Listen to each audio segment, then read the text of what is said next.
नमस्कार साथियों, मेरी यह समीक्षा केवल छात्रों के लिए है। इसका किसी राजनीतिक दल संगठन से कोई लेना देना नहीं है।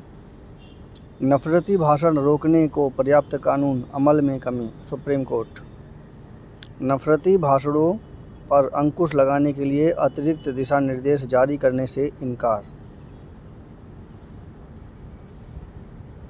सुप्रीम कोर्ट ने नफरत फैलाने वाले भाषणों पर अंकुश लगाने के लिए अतिरिक्त दिशा निर्देश जारी करने से बुधवार को इनकार कर दिया। कहा कि नफरती भाषण रोकने के लिए देश में पर्याप्त कानून हैं, इसलिए सिर्फ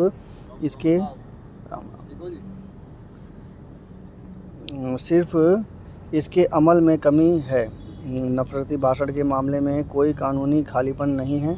इसके लिए अदालत का दखल देने की ज़रूरत है। न्याय कार्यपालिका को आईना दिखाते हुए अदालत ने कहा है कि ज़्यादातर मुद्दे कानून को ठीक से लागू नहीं करने की वजह से पैदा हुए हैं। शीर्ष अदालत ने यह भी कहा है कि यद्यपि संवैधानिक अदालतें कानून की व्याख्या कर सकती हैं और मौलिक अधिकारों को लागू कराने के लिए निर्देश जारी कर सकती हैं, लेकिन वे कानून नहीं बना सकती या कानून बनाने के लिए बाध्य नहीं कर सकती। यह कहते हुए कोर्ट ने नफरती भाषणों पर रोक लगाने के लिए अतिरिक्त दिशा निर्देश जारी करने की मांग वाले सभी याचिकाएं खारिज कर दी। अवमानना की याचिकाएं भी कोर्ट में निपटा दी। यह फैसला जस्टिस विक्रम नाथ और संदीप मेहरा की पीठ ने बुधवार को सुनाया। पीठ ने आदेश में कहा है कि केंद्र और सक्षम विधायी अथॉरिटीज़ यह विचार करने के लिए स्वतंत्र है कि समाज में उभरती चुनौतियों के आलोक में क्या कोई और नीतिगत उपाय आवश्यक है या विधि आयोग को 2017 की 267वीं रिपोर्ट में सुझाया गया उपयुक्त संशोधन किया जाए। संवैधानिक व्यवस्था के संरक्षण से सीधे जुड़ा है मुद्दा।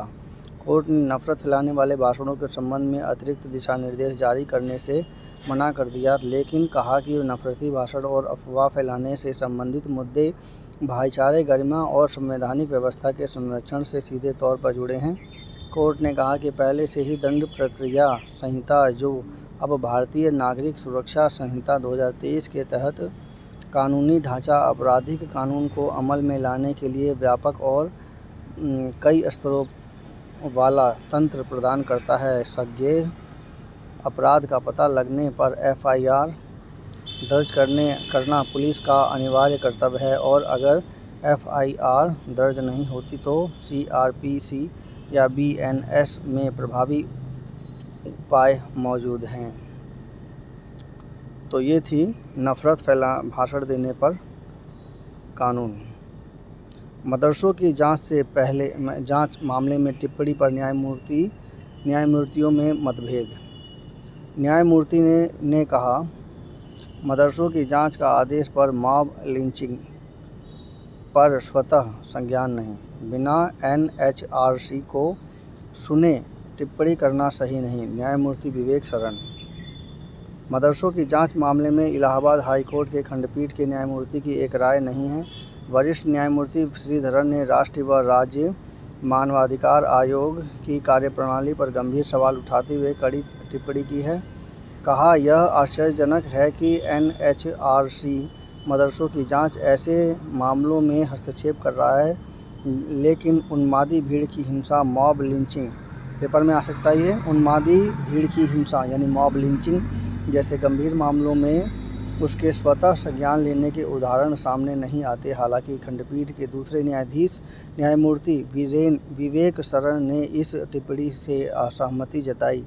उन्होंने कहा कि किसी के खिलाफ टिप्पणी करने से पहले उसे पक्ष रखने का अवसर दिया जाना चाहिए। न्यायमूर्तियों ने यह मतभेद टीचर्स एसोसिएशन मदारिस अरबिया की याचिका पर सुनवाई के दौरान आया। याचिका में वर्ष 2025 में मानवाधिकार आयोग द्वारा प्रदेश के 558 सहायता प्राप्त मदरसों की आर्थिक अपराध शाखा से जांच कराने का आदेश को चुनौती दी गई है।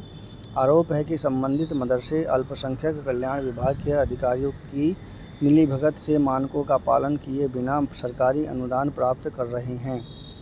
अयोग्य शिक्षकों की नियुक्ति की जा रही है। याची का कहना है कि ऐसी कथित घटनाओं में वर्ष भर से अधिक समय बीत जाने के बाद आयोग की जांच का आदेश देने का अधिकार नहीं है। अदालत इस आदेश पर अंतरिम रोक लगा चुकी है। हाई कोर्ट के आयोग को नोटिस जारी करते हुए पूर्व में पारित अंतरिम आदेश बरकरार रखा है। मामले में अंतरिम सुनवाई अब 11 मई 2026 को होगी। तो ये मेरी समीक्षा कैसी लगी, जो कि महत्वपूर्ण है फॉर द एग्जामिनेशन पर्पस। कृपया कमेंट कीजिए, चैनल को सब्सक्राइब कीजिए। धन्यवाद।